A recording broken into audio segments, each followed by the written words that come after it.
যুবক যখন সেজদায় যায়, যুবক তো জানে না, ও তো জানে আমার চলায় জমিন কাঁপে, ও তো জানে যে আমার চলায় এলাকা কাঁপে। হায়, ও জানে না ওর সেজদায় যে আরশ কাঁপে, ওটা ও জানে না।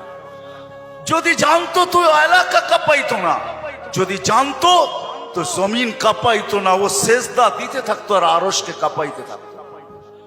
যুবকের সেজদায় আরশ কাঁপে, আরশ। যুবক যখন সেজদায় যায়, সেজদায় পড়ে তো আল্লাহ ফেরেশতা, নাইলে এই হাদিস কোনোদিন আসতো না। আল্লাহ ফেরেশতাকে বলে উনজুর ইলা শাব মাযা ইয়াফআল, যুবকের দিকে তাকাতো কি করে আল্লাহ জানেন। তো ফেরেশতা বলে জাআলা আজলাহু ওয়া মাজালাহু লিআজলিক, সবকিছু বিসর্জন দিয়ে আপনার কুদরতি পায়ে মাথা ঠেকায় দিয়েছে। তা আল্লাহ বলে হাদা আবদি হাক্কা, এ আমার পারফেক্ট বান্দা, ইন্নী উবাহি বিহিল মালাইকা, তোমাদের উপরে আমি একে নিয়ে গৌরব করি।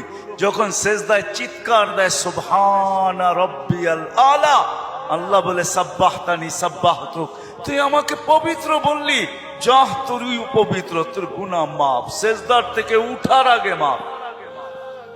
আলাইতানি ফাআলাইতুক, মহান বললি, তুইও সৃষ্টির ভিতরে মহান। দুনিয়াওয়ালারা তোকে কি দিবে? কিয়ামতের দিন আমি তোকে আরশের নিচে সুপার ডিলাক্স গ্যালারিতে বসাবো। গ্যালারিতে, সুপার ডিলাক্স গ্যালারি বোঝেন?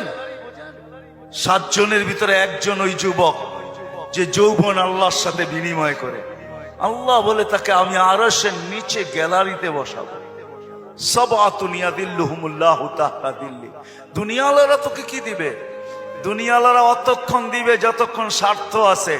হইতে পারে স্বার্থ শেষ তো তোমার এতিম বাচ্চা, তোমার দুধের শিশুকেও এতিম করতে দুনিয়াওয়ালারা দ্বিধা করবে না, দ্বিধা করবে না।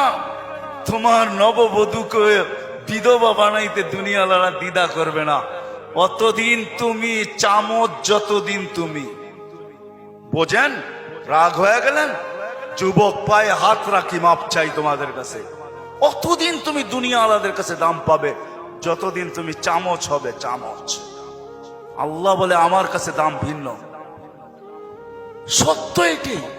এই জন্য আসেন আজকের মজলিস থেকে ওয়াদা করে উঠি যে আজকের থেকে ভাববো যে আমি যে কোনো মুহূর্তে যেতে পারি। আমি বাবাইতে চাই, এই জন্য আমার কাছে পিছনে একটা প্রমাণ আছে। এই উম্মত যদি ভাবতে ভাবতে কোনো দিক দিশা না দেখে আর যদি মাথায় হাত উঠায়া দিয়া চিৎকার দেয় আল্লাহ, কোনো দিকেই তো দেখি না, নিজেকে কি ধ্বংস করে ফেললাম? এটা মুখ দিয়া উচ্চারণ করতে দেরি। আল্লাহ